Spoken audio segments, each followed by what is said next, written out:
झाप झाप झाप get out म्हणलं. त्यानंतर हर्षवर्धन सपकाळ यांची पत्रकार परिषद झाली. त्यांनी असं सांगितलेलं आहे की भाजपचे लोकांनी वाभाडे काढलेले. असं आहे, काल ज्या मुंबईच्या एका महिलेने थोडं रागावून ज्या त्याने वक्तव्य केलेलं आहे तो एका वेगळा संदर्भ होता. मुंबईमध्ये ट्रॅफिकचा प्रॉब्लेम निर्माण झाल्यामुळे त्या थोड्याशा रागावलेल्या होत्या. ही वस्तुस्थिती आहे. पण त्याचा संबंध कालच्या कार्यक्रमाशी लावणं चुकीचं आहे. तो कालचा कार्यक्रम वेगळा विषय होता. एवढ्या मोठ्या संख्येने महिला सहभागी झाल्या होत्या हे स्पष्टच आहे. ट्रॅफिकमुळे ती महिला संतप्त झाली होती वाद स्पष्टच आहे. ठीक आहे, त्यात काही राग मानायचं कारण नाही. पोलिसांनी ट्रॅफिकची व्यवस्था केलेली होती.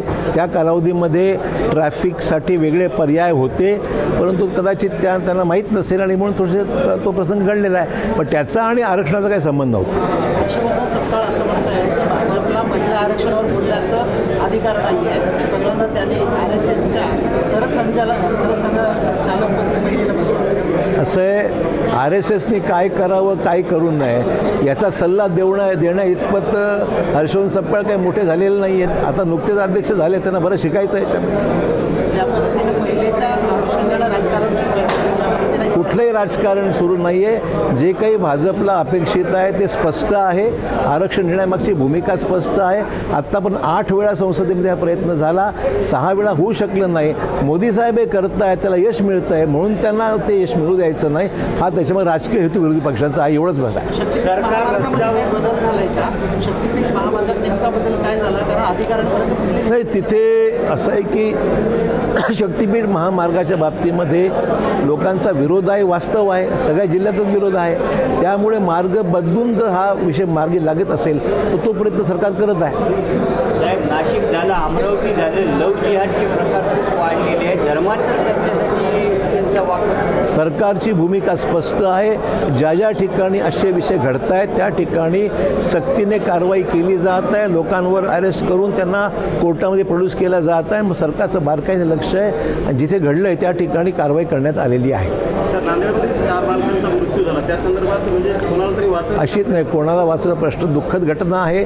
काही लोकांवर गुन्हे दाखल करण्यात आलेले आहे, काही अधिकाऱ्यांना सस्पेंड करण्यात आलेलं आहे. आणि अजूनही काय त्याच्या उणीवर राहिल्या असतील तर मी बारकाईने लक्ष देईन. आणि ज्यांना कोणी पाठीशी घालत असेल तर त्यांना सुद्धा कडक सूचना दिल्या की ते कोणाला पाठी घ्यायचा प्रश्न उद्भवत नाही आहे. घटना गंभीर आहे आणि याला जबाबदार थेट जे जबाबदार आहेत त्यांना जबाबदारी स्वीकारावी लागेल. पालकमंत्र्यांनी ठेकेदारावर गुन्हा दाखल करण्याचे आदेश दिले आहेत, झाला म्हणून सांगितलं होतं. मला सुद्धा तेवढीच माहिती माझ्याकडे आहे. अधिक माहिती मी घेतो आणि जर ह्याच्यात कारवाई झाली नसेल तर कारवाई करायला लावू आपण. कृषी उत्पन्न बाजार समितीमध्ये हळदीचे लिलाव शेतकऱ्यांनी बंद पाडले. हळदीचे लिलाव बंद पाडलेले आहेत. त्यांचं असं म्हणणं आहे की युद्धाचं कारण ते शेतकऱ्यांच्या हळदीचा भाव जो आहे तो कमी केला जातो. असं आहे की आंतरराष्ट्रीय बाजारपेठेमध्ये पेट्रोलियम प्रोडक्ट्स आणि त्यातून होणारे इतर अडचणी यातून शेतीमालाच्या भावावर परिणाम नक्की झालेला आहे. एक्सपोर्टवर परिणाम आहे. जहाज जाऊ शकत नाही, माल जाऊ शकत नाही. देशातला माल देशातच राहत आहे आणि त्यामुळे भाव पडण्याचा प्रकारसुद्धा अनेक क्षेत्रामध्ये आपल्याला पाहायला मिळतो.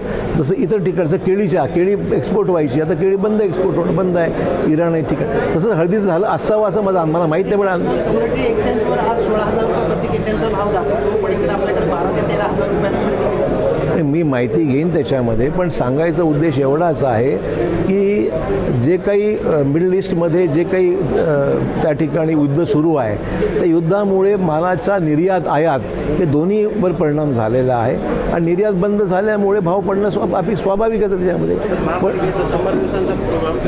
महापालिकेच्या कार्यक्रमाच्या अंमलबजावणीची पूर्णपणे आयुक्तांच्या जबाबदारी सोपवण्यात आलेली आहे आणि आयुक्त त्याच्यामध्ये लक्ष देत आहेत आणि त्याच्यावर नियंत्रण आमच्या महापालिकेचे सदस्य आहेत, आमची कोर कमिटी आहे, लक्ष ठेवून आहे आणि तो कार्यक्रम यशस्वीपणे पूर्ण होईल अशी आमची अपेक्षा आहे. श्रीजया चव्हाण म्हणून खासदार व्हायला आवडेल. वडिलांची काय इच्छा आहे? माझी इच्छा, तिची जी इच्छा तिनेच करायचं, मला कुठे काय करायचं आहे.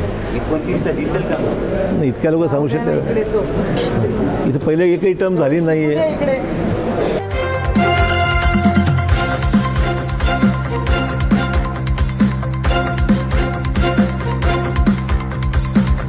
समाज साधना न्यूज, समाजहितासाठी सदैव अग्रेसर.